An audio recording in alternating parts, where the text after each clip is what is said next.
Welcome to my daily vlog, and today we're having drip coffee fun. You can never have too much coffee, provided you do decaf in the afternoon. That's what we're doing today. Some quick secrets, tips about making coffee. Coffee should be fun. A lot of people get too serious about it. I've made every mistake you can think about making coffee. I've even blown up one of those mochi pots and drip coffee fun. We're gonna have fun. Stay tuned. What you need for making coffee is a cup, drip coffee. What do you need for making drip coffee is a cup, a dripper. This is my preferred dripper, is the Hario dripper. Hopefully it'll show up on camera because I can't see it on the screen.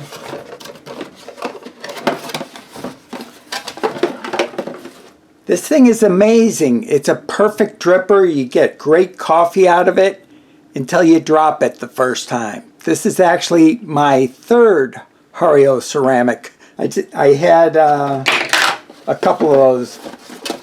Now this is the measuring device for Hario dripper. It is not ceramics. When it dropped just now, it didn't break. Another dripper is a Hario clone. This is Quizmo Flex Quilla, Flex something. I can't remember exactly what it is. This is the one I use every day. This is the way I leave it with the old coffee in so that I can just throw it out. In the morning, usually I let this thing dry. And when it's dry, I throw in a banana peel early in the morning and then put it in my compost pile. Now next what we need to get is a Hario filter. This is part of having fun, is making a Hario filter every day. What I use instead of Hario filters are the Melita size 4 filters. With a special folding technique, you can make it into a Hario number 2, which is what this dripper takes, and this one too. And this is one of the largest silicone drippers there is. This is how to make a Hario size 2. You fold this up along the bottom, then we fold it in half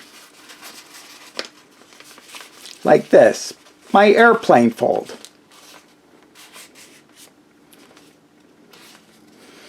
You can fold it in once on this side and then once on the other side,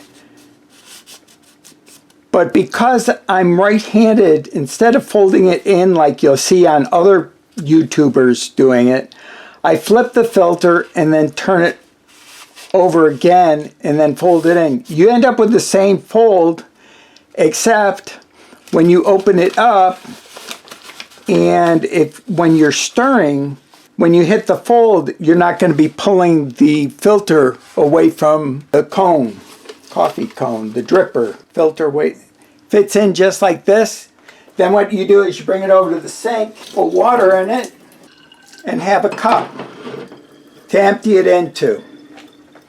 Now, at the start of the day, I take this cup and I fill it all the way with water. All the way to the rim. The reason why I do that is if you fill it all the way to the rim, when you put it into your pot, and that was just a sound effect. When you put it into the pot and you spill some, there's no way that you're going to overflow your coffee. Now normally in the morning, what I'll do is I'll take my chef man and I'll grind up my coffee early and then wait 30 minutes, and after 30 minutes I'll take this and to tamp down the coffee in there. Oh, speaking of which, it looks like I do have some in there. Maybe I ran it again. And then might as well make coffee, seeing as I already have it in there. And take this, which is just a little bit of foam, to cover up the little hole in the back. Now you see how this is to get static cling off your coffee. Then I take it and put it in here, just like this.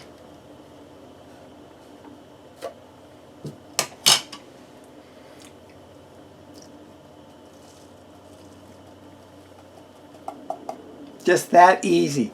I'll actually have my hand over here, but that way you won't see the coffee coming out. I'm going to regret this later on tonight because it's almost 3 o'clock. I like to experiment with my coffee. One of the things, you've heard about hot coffee, you know, like hot, spicy hot coffee. I've tried different peppers in my coffee. It works great. It's a lot of fun.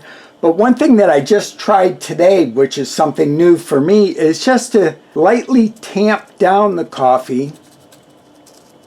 That way, the first pour doesn't go through the grind so fast that it's not really getting the beans. It's not extracting well enough. As I have found recently that if you, I like to experiment with temperatures, and if you go too low, you can actually have like a soapy flavor to the coffee, because I tasted soap and I looked it up and it said, yeah, under extraction you can get soap flavor. But this is one of the things with coffee, is always have fun, play with it, and try different things. Waiting for our coffee water to be done. Since I do use a pot on the stove for heating my coffee water, I will put it down to low after the water's up to temperature, because it takes between 2 to 3 pours to make brew pour over coffee. With the Hario filter, the directions say that you should use no more than 3.5 minutes for a pour. Temperature is at 198. We're going to do the first pour. I've set the temperature back down to low on the stove.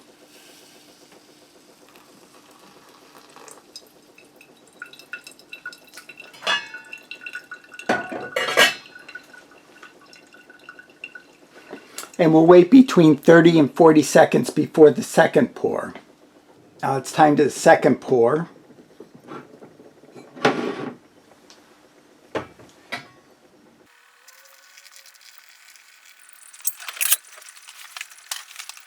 One of the things I can do is take my spork and stir it to make sure that the coffee grounds are getting fully immersed in this hot, hot water, taking a bath.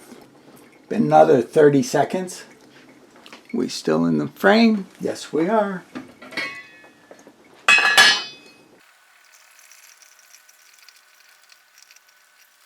In the Hario instructions, they say to keep your water off of the paper. In other words, make sure that you're going over coffee grounds rather than up onto the paper and then letting it go over the grounds. We just turned off the stove and put the pot down, so we're all done with that. This is just a little milk frother. Now I'll show you a trick. Of course, you guys probably already know what that trick is. It's right here. We go like this.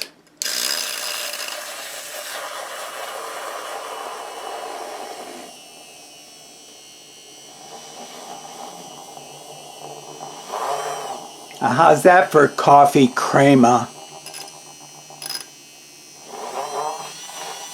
We're having drip coffee fun today. Look at that. Let me take our coffee off. Now time to make it presentation ready.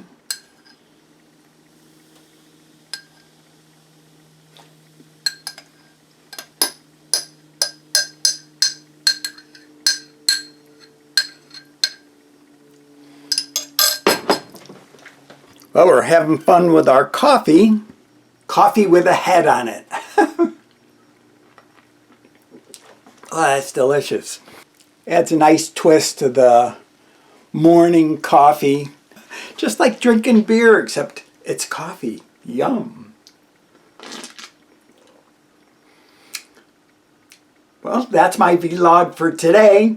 Love you all. Bye-bye. One of my favorite things to pep up my coffee is 4 or 5 drops of squeezed out habanero pepper into the coffee. Is delicious. For me.